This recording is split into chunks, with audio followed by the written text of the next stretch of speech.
and welcome to Macros with Mythili, where we take a hard look at all the major macroeconomic developments in the country.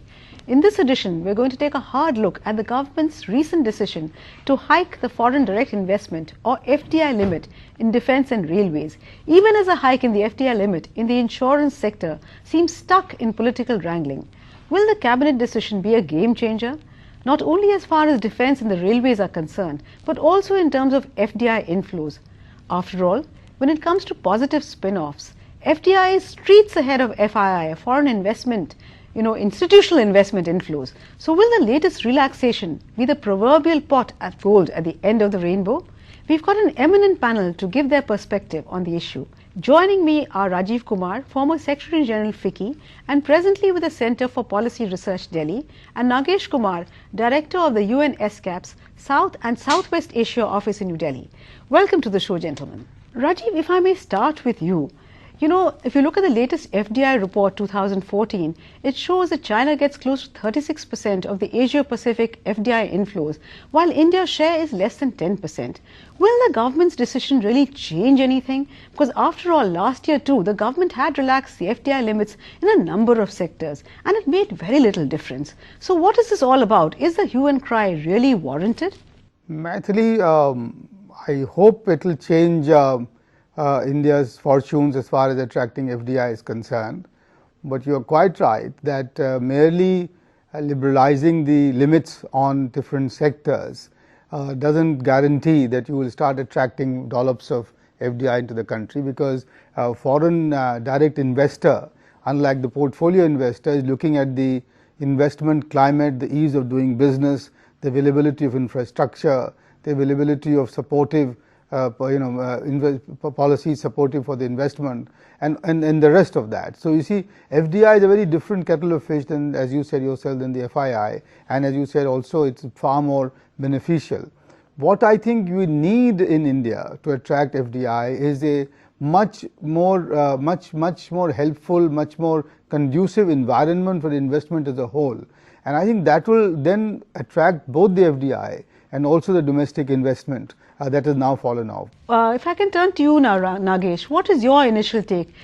Are we raising our hopes way beyond what is reasonable just because we've opened up the sectors, defense as railways? Will that change things dramatically for us in terms of inflows? Well, Mythili, I think it is helpful as a signaling device, because it signals to the world and especially the foreign investors and enterprises around the world that India is opening up and they begin to take India seriously. And I agree with Rajiv's point earlier he made that basically FDI coming is not so much because of this particular liberalization, but overall investment climate. And if you recall, the peak India achieved in terms of FDI inflows was in 2008, where India received about $48 billion in a year, which remains up to now a peak. And that happened because at that time India was growing at about 9.5 or 6% per year, and so there was a huge sort of enthusiasm about India becoming a second largest or third largest economy. And so overall investment climate was very positive. And so now again, I mean, besides this announcement, I mean, things are looking up for Indian economy. The kind of gloom that prevailed in the past few years hopefully is a thing of the past, and as the investment climate in general is beginning to look up, I presume that this announcement, along with all others, and the positive news about the Indian economy in general, will help to create that momentum and positive atmosphere for FDI to come. Rajiv, Nagesh said it's an important signal that the government is sending, and he also talked about how in 2008, 9 and 7, 8 we did receive large amount of FDI inflows which have subsequently almost, I wouldn't say dried up, but have come down significantly. But the fact is that if you look at the FDI report, it also talks about three main drivers for FDI flows: growth potential, the market, as well as the ease of doing business. And you also touched upon it. And the fact is that India's position in the ease of doing business is 134 out of 189, and in fact we slipped from 131 to 134. So will merely a signal be enough? What more do we really need to do? I want to make 3 points, Mythili. I mean, having said that, one, I think we have, as I say, made investment the business of last resort in this country, which has made it so difficult, not just for the foreigners, but also for our domestic investors. And and the example that I give very often is that in families, when a child has failed to do anything else, then you say, "Achha, you might as well get him into business. Get him into some shop." So that's the and the proof of that is that there are a large number of small entrepreneurs in India who fail to rise, fail to scale up because of the difficulties that they face. That's the first point. The second point that I want to make is that for foreign investment particularly, we find that there is no mechanism, there is no conduit for connecting those foreigners to the medium and small enterprises to our in our economy, where the real appetite for such investment and such technology, etc., might exist. So you've got a lot of these foreigners sort of coming around and to the same 100 companies in India who have enough suitors, but then therefore there is a kind of a disillusionment, matchmaking doesn't go on. And the third one is that India, for some reason, and I think this is where our our openness, our procedures, our processes matter, has not yet become a part of the global production networks. Therefore you don't get intra-industry FDI that you should get. So therefore we have not been able to attract, as it were, major companies with whom will come the component suppliers, or as I said, the production networks where you can actually get a lot of intra-industry trade. That hasn't happened. We need to follow a much more proactive policy for attracting FDI, and the fact that we don't do it is, I think, kind of is sort of the cause of that is our historical fear against foreign investor.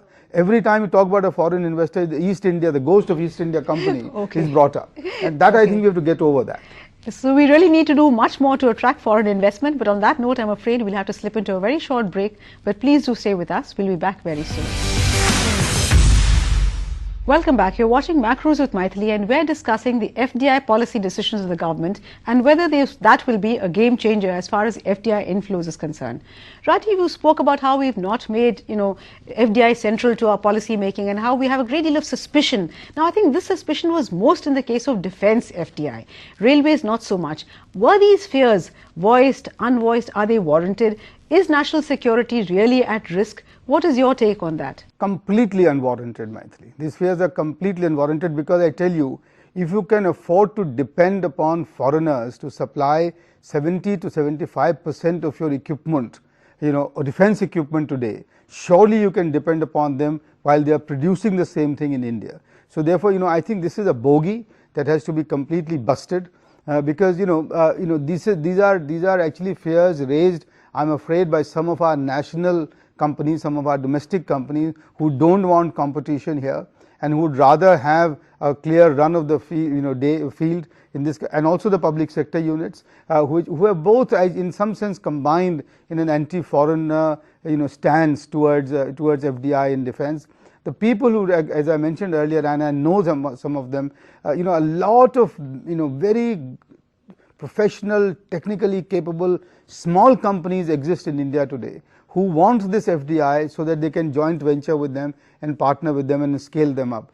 Nagesh, would you agree with that assessment? And if that is the case, then why has the government insisted even now that anything beyond 26% in the defense sector must go on a case-by-case basis to the FIPB? You need to have management control in Indian hands. Are all these caveats needlessly hemming in the possible flow of potential FDI? Well, I think I agree with Rajiv that it's much better to produce the equipment in India than importing them, so that in that process we not only save foreign exchange but but also create value addition and employment or jobs that we are very much in need of.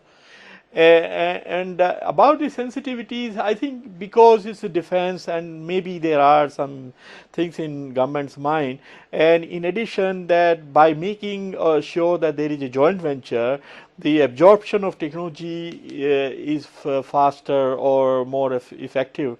That may be one of the reasons. So I don't think there is any major issue to be concerned about if they are working with joint venture partners in India. Actually, Rajiv, I could see that you wanted to say something. Yes, please go ahead. Can I just endorse one very emphatically what Nagesh has said about employment? In a country which needs to generate 12 million jobs a year, every job that is created here is important for us. And defense is one area where we are merely creating jobs in other countries rather than create them here in our country, which we could do. And as I have been saying repeatedly, if jobs and employment are your main criteria, as they should be, you should not have any caps on FDI at all.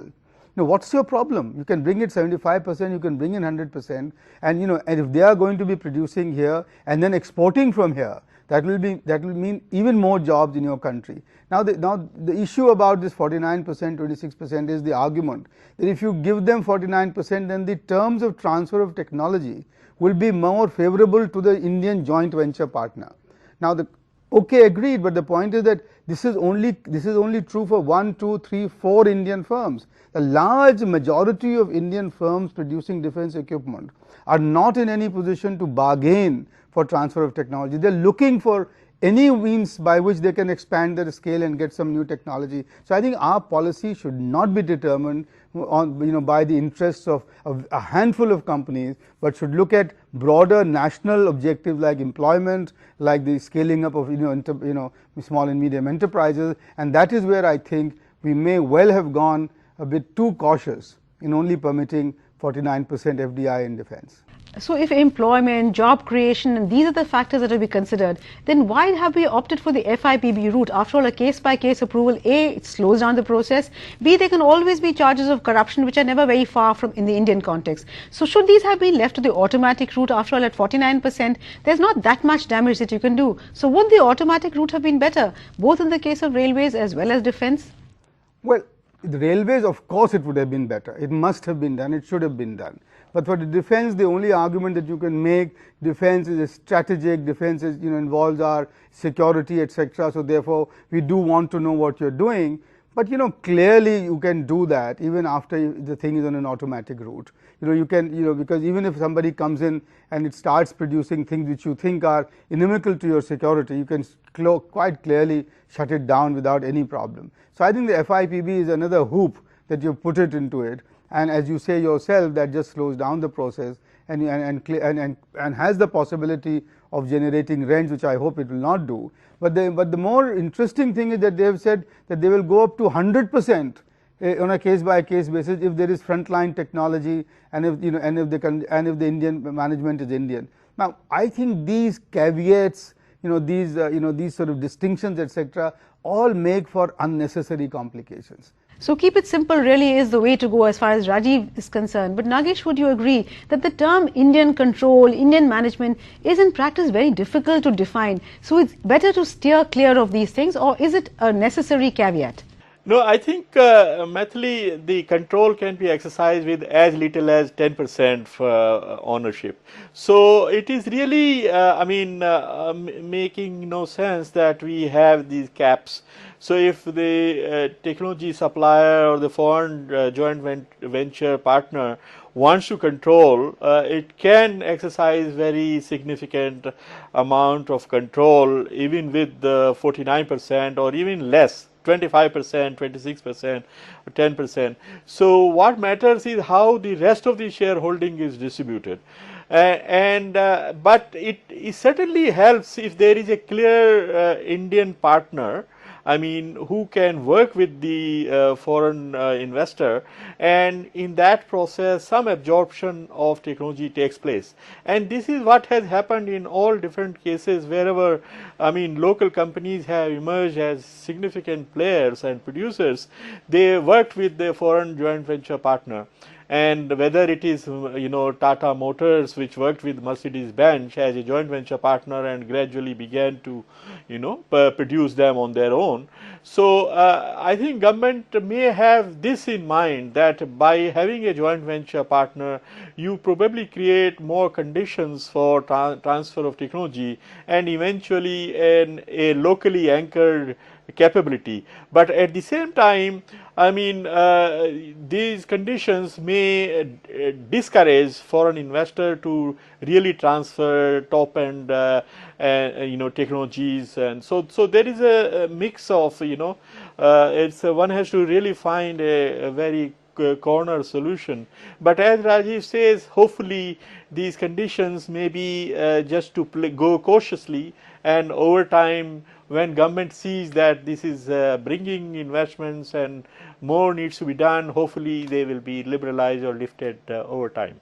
Okay, so joint ventures are a good way to start, and hopefully as government gains more confidence and experience, maybe some of these onerous conditions could be relaxed. But on that note, I'm afraid we'll have to slip into another break, but please do stay with us. We'll be back very soon.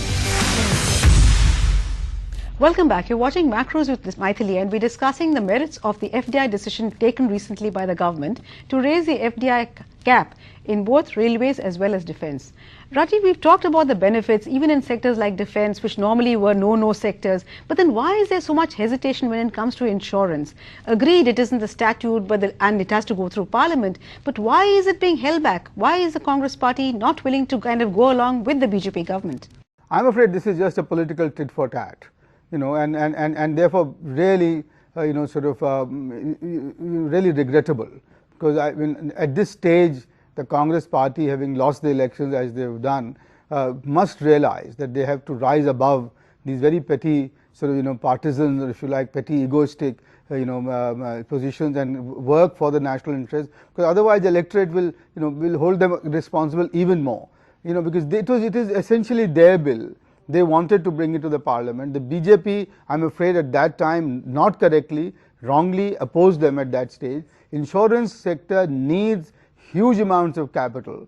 The penetration of our insurance industry is minuscule at this point of time, and I think therefore that both the Congress party and the BJP would do whatever is required to get this through, so that we can get on with it and get our insurance sector in better shape, which will be to the benefit of the people, which will be benefit of the farmers, and that's what we need today, and I hope that happens as soon as possible. Nagesh, would you agree that the country's interests are being held hostage to political wrangling, the opposition trying to score brownie points, just as the BJP did when it was in opposition? And actually, if you look at it, the risks, quote unquote, of FDI in investment in insurance are virtually non-existent. So what is the opposition all about? Yeah, I think this is really unfortunate, and I agree with Rajiv that on issues of national interest, I think opposition should play the role of a very constructive and matured opposition, rather than going on the petty issues and just to oppose for the sake of opposition. So I hope that the better sense will prevail, and the bill will be allowed to pass through, because investment is needed in the country, especially in all different sectors, including insurance, and one sector attracting or investment flowing in one sector also brings investment in other sectors, because there is after all a herding mentality. Investors see which way the investment is flowing, so it's not only just investment in the insurance sector, but it also paves the way for investment in other sectors. So there is a link. Yes.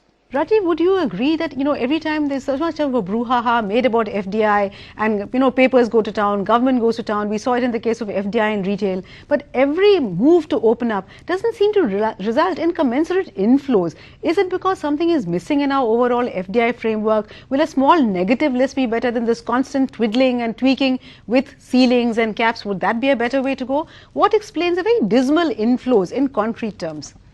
Because we don't keep it simple. Okay. We end up making it as complicated as we can, and complications means that you've got a lot of discretion, you've got a lot of administrative discretion and discrimination possibilities, which creates uncertainty, and uncertainty, as you know, is anathema to investment. And you think of a foreign investor, he is on the outside track. Even the domestic investor finds it difficult, to get a project approved, etc., etc. Now you're sitting thousands of miles away and you're looking at this policy and you're looking at all those caveats and all those complications and conditions. You say, well, my God, is it okay to go there? We have raised the threshold very high, and that is the reason for which there is such a dismal performance in terms of FDI. So you've got to lower that threshold, make it more welcome, and then I'm sure you will get FDI in much bigger volumes, which the country, I must repeat, needs today to generate the employment which must be our principal criteria for economic policy making in this country at this point of time. Otherwise, we are in very risky, dangerous states.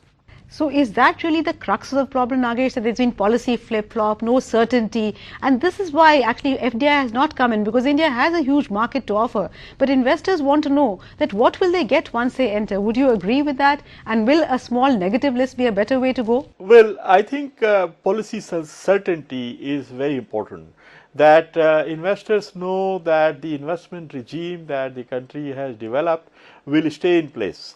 So if government can clarify that these are the conditions, we welcome FDI and these are there to stay, and then on top of everything, the good macroeconomic framework, rising economy, the good growth and future prospects, all these create a very healthy, very positive environment for foreign investments to flow in. And I think as we sort of get out of this slowdown mode, in general the investment climate will improve gradually, hopefully. And if the policies remain sort of on the positive course, and the red tape and barriers that they face are removed gradually, also facilitating the land acquisition and other infrastructure provided reasonably well, then I have no doubt in my mind that India would become a very hot investment destination for domestic as well as foreign investors. Well, stability in policy and sound macroeconomic fundamentals are really the answer to attracting strong FDI inflows. But I'm afraid that's all the time we have in this edition of Macros with Mythili to discuss the issues in the context of the government's FDI decisions. Thank you, gentlemen, so much for watching, both Rajiv Kumar as well as Nagesh Kumar. Thank you also for watching. But we'll be back next week, same time, with yet another edition of Macros with Mythili. Till then, it's thank you and goodbye from all of us at ET Now.